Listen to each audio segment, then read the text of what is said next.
GST department के 50 अधिकारियों ने उत्तर प्रदेश के लखनऊ के आसपास लगभग 200 करोड़ रुपए की जमीन खरीदा है।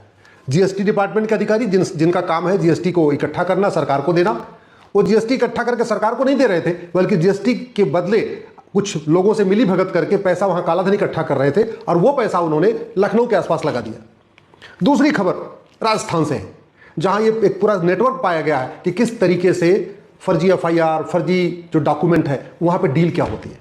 सच्चाई तो यह है, सरकार गांधीवादी हो, समाजवादी हो, राष्ट्रवादी हो, अंबेडकरवादी हो, पेरियारवादी हो, शासक लोहियावादी हो या कोई भी हो, लेकिन भ्रष्टाचार रत्ती भर भी कम नहीं हो रहा है। माननीय प्रधानमंत्री जी बहुत ईमानदार है, मैं तो कहता हूं दुनिया के सबसे ईमानदार प्रधानमंत्री है। इसके बावजूद बनारस में रत्ती भर भ्रष्टाचार खत्म नहीं हुआ। अमित शाह जी बहुत मेहनती हैं, बड़ा उनका खौफ भी रहता है, लेकिन सच्चाई यह है गांधीनगर में उन्हीं के लोकसभा क्षेत्र में रत्ती भर भ्रष्टाचार कम नहीं हुआ है। माननीय योगी जी भारत के सबसे ईमानदार मुख्यमंत्री है, बहुत मेहनत करते हैं, लेकिन यह भी कड़वी सच्चाई है गोरखपुर में भी रत्ती भर भ्रष्टाचार कम नहीं हुआ है। और भ्रष्टाचार का रेट लगभग हर जगह एक समान है, चाहे वो उत्तर प्रदेश हो, बिहार हो, बंगाल हो, तमिलनाडु हो, कश्मीर हो, केरल हो, कर्नाटक हो। जमीनी स्तर का जो भ्रष्टाचार है उसका रेट भी लगभग हर जगह थोड़ा बहुत डिफरेंस है, बाकी एक समान है। उदाहरण के लिए फर्जी एफआईआर 10 से 20 हजार रुपए पूरे देश में, आप किसी भी सरकार किसी की हो, कोई भी मंत्री हो, कोई भी मुख्यमंत्री हो, फर्जी एफआईआर 10 से 20 हजार में हो जाती है। एफआईआर लगाने का रेट 50,000 से 1 लाख रुपए है। गिरफ्तार नहीं करने का रेट 50,000 से 1 लाख रुपए है। केस से नाम निकालने का रेट लगभग 1 लाख रुपए से 1 से 2 लाख रुपए है। मुकदमे में अगर नामजद नहीं करना है उसका रेट भी 1 से 2 लाख रुपए है। चालान पेश नहीं करने का रेट 50,000 से 1 लाख रुपए है। अगर कोई जमीन विवाद हो गया तो उसमें पुलिस के पास अधिकार होता है, उसको ये कह के पल्ला झाड़ ले, भैया जमीन विवाद है तो सिविल डिस्प्यूट है, लेकिन उसके पास अगर चाहे तो मुकदमा भी दर्ज कर सकता है, जेल में भी डाल सकता है। तो इस तरीके से जमीन विवाद का जो रेट है वो लगभग 1 लाख रुपए से 5 लाख रुपए है, डिपेंड करता है वो जमीन कितनी महंगी है, खेत है, गांव की जमीन है, शहर की जमीन है। पासपोर्ट वेरिफिकेशन का रेट 2,000 रुपए, किसी की सरकार हो, राष्ट्रवादी सरकार हो, समाजवादी सरकार हो, लोहियावादी सरकार हो, अंबेडकरवादी सरकार हो, किसी की सरकार हो। इसी तरीके से पार्किंग का रेट आपने देखा होगा ना, बहुत सारी सरकारी पार्किंग नहीं होती, प्राइवेट लोग वहां पार्किंग का गाड़ियों से पैसा लेते रहते हैं, वो थाने से मिली भगत करके होता है। तो पार्किंग जो काम करते हैं उसका भी रेट 50,000 रुपए महीना, मतलब थानेदार को 50,000 रुपए देते हैं, उसके बदले पार्किंग चलाते रहते हैं। दारू के ठेके का रेट 10,000 रुपए है। 10,000 रुपए तब जब दारू एकदम ईमानदारी से दारू का काम हो। अगर वो ठेका देर तक खुलेगा, मान लो 10 बजे रात को बंद करना और 11 बजे तक चलेगा, तो ठेके का रेट लगभग 50,000 रुपए है। इसी तरीके से फर्जी आधार बनाने का रेट 1,000 से 2,000 है। बिहार वगैरह में 1,000 में बन जाता है, यूपी में, दिल्ली में 2,000 बनता है। राशन कार्ड, फर्जी राशन कार्ड का रेट लगभग 2,000 रुपए। बर्थ सर्टिफिकेट का रेट भी लगभग 2,000 रुपए। निवास प्रमाण पत्र का रेट भी लगभग 2,000 रुपए। ड्राइविंग लाइसेंस, फर्जी ड्राइविंग लाइसेंस बनवाने का रेट भी 3 से 4,000 रुपए है। जनधन खाता खुलवाने का रेट, आप भारत के नहीं हो, आप विदेशी हो, आपके पास केवल 1-2 डॉक्यूमेंट है तो भी जनधन खाता खुल जाएगा, उसका रेट 2 से 3,000 रुपए है। आयुष्मान कार्ड, आप पाकिस्तानी हो, अफगानिस्तानी हो, रोहिंग्या हो, बांग्लादेशी हो, कोई बात नहीं, आप 3,000 रुपए दीजिए, 2 से 3,000 रुपए आपको आयुष्मान कार्ड भी मिल जाएगा। अच्छा, जब 10 से 12,000 रुपए में ये 4-5 डॉक्यूमेंट बन गया तो फिर मुद्रा लोन भी मिल जाएगा, फिर तो मुफ्त में राशन भी मिलेगा।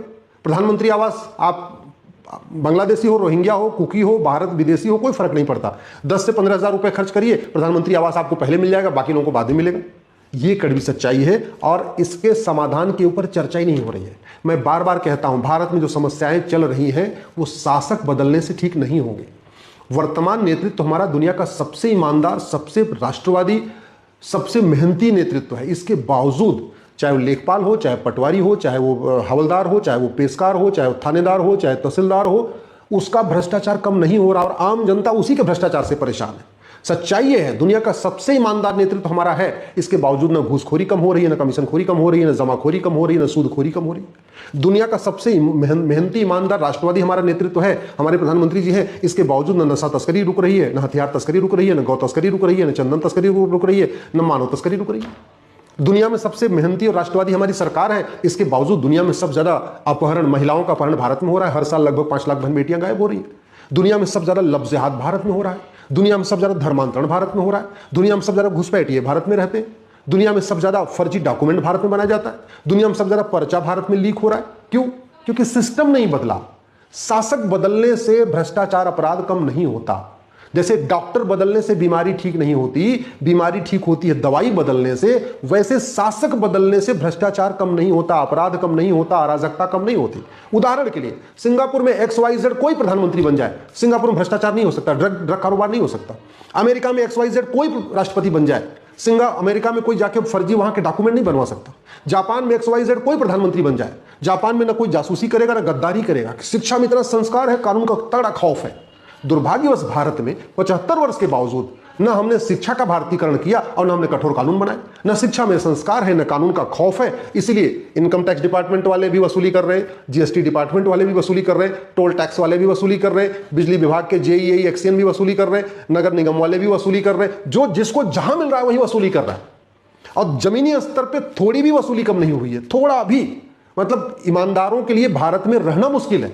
ईमानदारी के साथ जाके भारत में सरवाइव करना बहुत मुश्किल काम है। भारत में सरवाइव करने के लिए या तो विधायक से परिचय होना चाहिए, या तो सांसद से परिचय होना चाहिए, या किसी अधिकारी से परिचय होना चाहिए, या कोई रिलेटिव कोई ऐसा सांसद विधायक हो, मंत्री हो, तब जाके आप अपना काम करा सकते हैं। सांसद विधायक के लिए, सांसद और विधायक के घर में सुबह से लाइन लगी पड़ी रहती है। क्यों? क्योंकि ईमानदारी से लोग अपना काम करते नहीं। सिटीजन चार्टर हमने लागू नहीं किया, जुडिशियल चार्टर हमने लागू नहीं किया, एडमिनिस्ट्रेटिव चार्टर हमने लागू नहीं किया, पुलिस चार्टर हमने लागू नहीं किया। पुलिस की रिस्पॉन्सिबिलिटी अकाउंटेबिलिटी तय करने के लिए हमने नियम कानून नहीं बनाए। जजों की रिस्पॉन्सिबिलिटी और अकाउंटेबिलिटी तय करने के लिए हमने नियम कानून नहीं बनाए। इसलिए हो ये रहा है, सब कुछ आगे हो रहा है, भौतिक विकास हो रहा है, हाईवे बन रहे हैं, एक्सप्रेसवे बन रहे हैं, एयरपोर्ट बन रहे हैं, लेकिन नीचे जमीनी स्तर पे खुशहाली नहीं आ रही है। लोग परेशान हैं, लोग दुखी हैं। अच्छा, चूंकि इतना भ्रष्टाचार है तो जिसको जब मन करता दूसरों की जमीन पे, आप किसी भी लेखपाल पटवारी को 10-20 हज़ार रुपए दीजिए, किसी की जमीन होगा आपके नाम कर देगा। यह हालत भी चल रही है, सच्चाई ये भी है। तहसील में आप देख लीजिए, जमीन किसी और की होती है, उसको पता ही नहीं चलता, कोई और बेच के चला जा रहा है। क्यों? क्योंकि न शिक्षा में संस्कार है, न कानून का खौफ। इसलिए मैं बार बार निवेदन कर रहा हूं कि भारत में जो समस्याएं चल रही हैं, इसका एक ही समाधान है, सिस्टम बदला जाए। Police reform, judicial reform, administrative reform किया जाए, एजुकेशन रिफॉर्म किया जाए, और सबसे इंपॉर्टेंट भ्रष्टाचार तभी खत्म होगा जब कानून का खौफ होगा। चीन में भ्रष्टाचारियों की 100% प्रॉपर्टी जब्त की जाती है और नागरिकता खत्म की जाती है और फांसी दी जाती है। चीन में अभी कुछ दिन पहले एक मंत्री को फांसी दिया, उसके पहले एक मंत्री को फांसी दिया। चीन में अभी एक कंपनी के GM को फांसी दिया। हम चीन जैसा कानून भारत में क्यों नहीं बना रहे?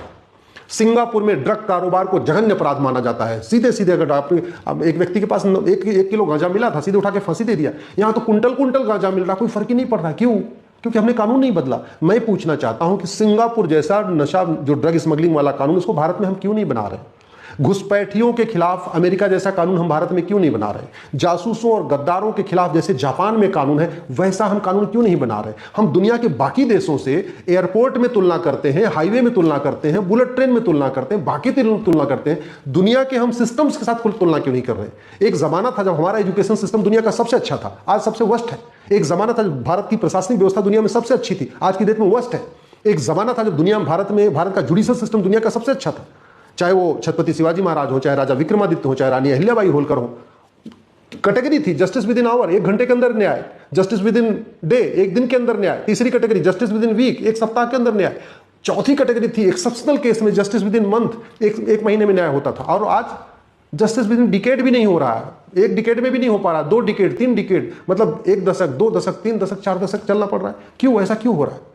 मैं आप लोगों से निवेदन कर रहा हूं, दल गुलामी छोड़िए, पार्टियों की गुलामी छोड़िए। भारत को सुरक्षित बनाना चाहते हैं, नियम कानून बदलने की मांग करिए, और नहीं तो सरकारें बदलेंगी, न घुसपैठ रुकेगी, न धर्मांतरण रुकेगा, न जनसंख्या विस्फोट रुकेगा, न लब जिहाद रुकेगा, न लैंड जिहाद रुकेगा, न भ्रष्टाचार रुकेगा, न अपराध रुकेगा, न अराजकता रुकेगी। शासक बदलने से व्यवस्था नहीं बदलती, व्यवस्था बदलने से भ्रष्टाचार अपराध रुकता है।